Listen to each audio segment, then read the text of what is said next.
Are you still waiting for that knight in shining armor to come sweep you off your feet and carry you away towards your happily ever after on his white horse? If that is you, then you are definitely going to want to watch this video. Hi everyone, my name is Mireille Nicole, relationship coach. Welcome back to my channel. In today's video, I want to share with you some information about manifesting your dream man or attracting your soulmate. Now, recently I posted a couple of interviews I did with a couple other women who have attracted their soulmate and magnetized their dream man, and they've been doing phenomenally. So I thought I would give you guys another quick video, this time sharing my own story when it comes to attracting my soulmate and magnetizing my dream man, and break down the process that I went through. I'm definitely not a manifestation expert or guru, but I don't think any of them would dispute what I'm about to share with you, because not only does it align with basic manifestation principles, but it has actually worked for me. So let this be a message of hope for you if you're still looking for love, especially if you're divorced and maybe if you're later in life, because that was totally my experience. So let me share with you, and at the same time, I'll break it down for you in actionable steps so you can start magnetizing your dream man or attracting your soulmate right away. I grew up knowing exactly how I desired to feel in love. I was really able to pull and feel those emotions within me. While I know a lot of women, when they're little girls, they dream about their wedding, the wedding day, the dress, the guests, the venue, I was really clear on how I wanted to feel, how this man would make me feel, and how I should say I would feel in the presence of this person. And then going on later in life, I discovered the movie Pride and Prejudice. Actually, I shouldn't say the movie. It was the BBC series Pride and Prejudice. And I became obsessed with the relationship between Mr. Darcy and Miss Bennet. And at that point, I started visualizing, this dark, brooding dream man of mine. So I went from the feelings to actually having some sort of vision that I could keep in my mind, in my heart. It would flood me with those emotions that I desired. And I don't know how many times I watched that movie, or that series, I should say. I watched both. I watched the movie that they made of it, and I watched the series many times. Actually, I should probably watch it again. I'm due. And as I got older, for whatever reason, I had this romanticized idea about police officers. I know, or I hear that, most of the times it's firefighters that women have a thing for. Well, I had something for the guy in the uniform who chased the bad guys for whatever reason. And this was actually when the show Cops started airing on TV. So I would literally watch that show before going out with friends, and I would feel those feelings inside, and I would literally meet a police officer like when we would go out. And I don't mean like I would be speeding or doing something illegal. I mean just like off duty. And it honestly happened 3 times for me. So the first time I would say it's a fluke. The second time is kind of like, oh, a strange coincidence, or lucky. The third time was clearly manifestation. So I truly believe the power of manifestation is huge. And here's what I want to say. Again, like I said earlier, I am not a manifestation expert, but most will agree with me that to manifest, you need the idea, the feeling, and the consistency. And I matched all of those criteria when it came to love. Plus, I didn't have much resistance, and this is usually the tricky part.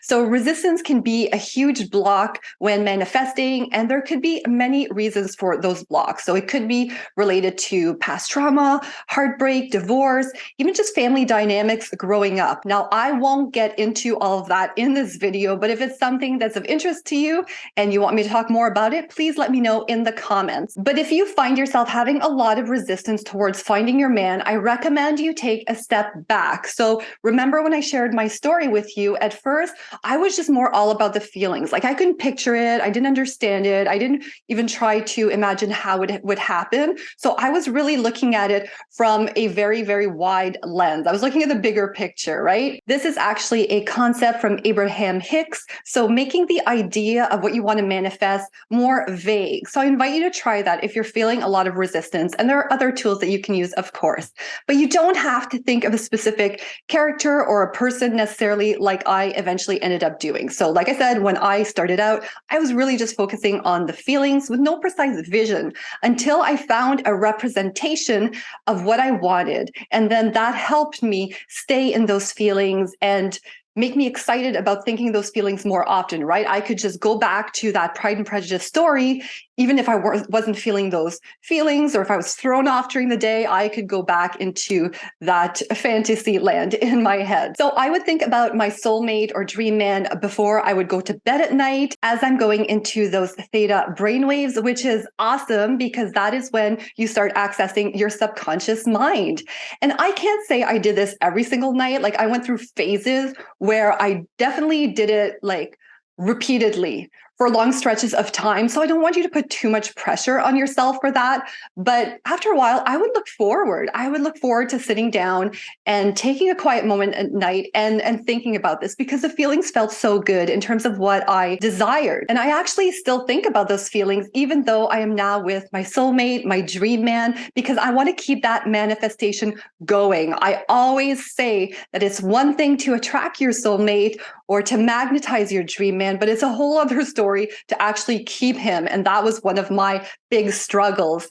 And that's why I talk so much about relationship skills and understanding men on this channel, because that's the next step and it's just as important. So if you haven't yet subscribed to my channel, please take a second right now, do so, click that subscribe button and hit that notification bell. Just going back now to the vision and the feelings. Notice I didn't talk about drawing up a list. Some coaches and experts will recommend that you do this, and I'm all about that too. But I just want to send out a word of caution to you. So as I got older, some of the love manifestations that I was drawing in just weren't working out. I was attracting what I thought were soulmates or dream men, but they just weren't working out. And I truly believe, well, reason number one is that they weren't actually my soulmate or my dream man. So I was just being protected by the universe. This was all part of my journey. And number two, I was lacking the relationship skills and understanding of men. So I was losing that feeling from our dynamic together and the way we would connect or not really connect at the level that I was truly desiring it. So let's talk about this idea of lists. As I was experiencing heartbreak and my romantic fantasies from childhood just weren't working out the way I wanted them to in the long term, I really started getting into my rational mind. I was really starting to look at love more logically. And I ended up dropping that vision that I had. So the Mr. Darcy and Miss Bennet dynamic, and even the whole thing about police officers too, right? And by the way, as soon as I dropped the feelings around that and the visualizations, I never met another police officer again after that. So I truly believe that this stuff works. I also dropped the feelings and I started doing that list technique all by itself. So I started listing all the traits, the characteristics that I desired. So really like things like even his job, his values, the type of house we live in, and the group of friends. And I just got very technical, very analytic about the whole situation. And like I said, I lost that feeling. And what happened was I was manifesting these people on my list. They fit the criteria, but I didn't feel that same spark. And maybe it made sense on paper, but I really wanted that fire. And for a long time, I settled because that's now what I was attracting, until one day I decided I wasn't going to live this life anymore without having that romance novel, that passionate love affair I had always desired. And I came back to those feelings. So I started bringing those feelings back into my life. I came back to those manifestation techniques in love, which I had stopped doing for years at that point. And this time around, I even developed a mantra for myself. So again, most nights before bed, I would feel those loving feelings I desired. I had a vague picture in my mind of this person, and I adopted the mantra that went, "You are the next man in my life, and you are the last man in my life." And I was picture that person, picture those feelings. And one day, despite the most complicated life circumstances, I manifested my soulmate, my dream man.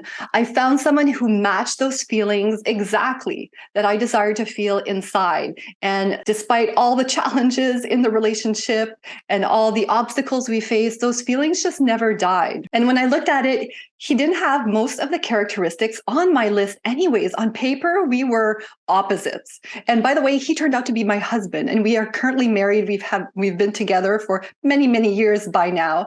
And just a few other things actually that happened. So we were opposites. He didn't match all the things on paper, a lot of them still. So I really do think that list exercise is useful. So listing what you do desire and even listing what you don't desire, the red flags that are just deal breakers for you, right? So that way you know when you're settling, when you should not settle for certain things, right? These are your indicators along the way.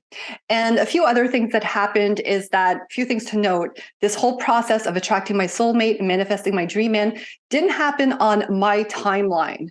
All right. It wasn't, sometimes we're in a rush or we feel discouraged if it's taking a long time. Just know that for myself, for a long time, didn't look like it was going to happen, but it finally ended up happening. And it wasn't in a situation that I forced. I wasn't trying to create the how and create how we would, meet so much. It was really going along with the steps that life was taking me on and just co-creating. So really using those techniques, going about my day, doing my own inner work. And to be honest, I have no idea exactly how it all happened. That's not the part that I can describe with you. I can just describe how I co-created the manifestation. It's still a whirlwind when I think back on it. It was a series of events that all fell into place somehow. And actually, I don't question it, but I want to stress that it happened when it didn't make sense for it to happen. So just believe in the possibilities. And the trajectory to finding him was not like society's standards. So for me, it happened after divorce. I had to go through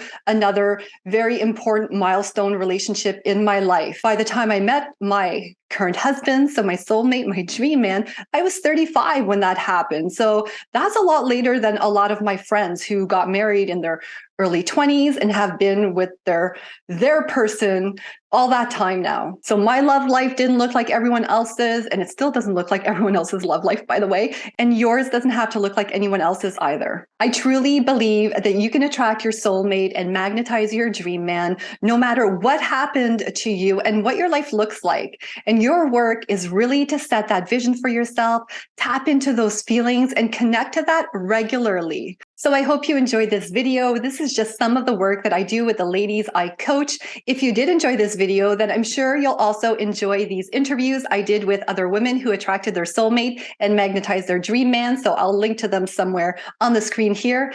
Thank you so much for listening, and I'll see you in the next video.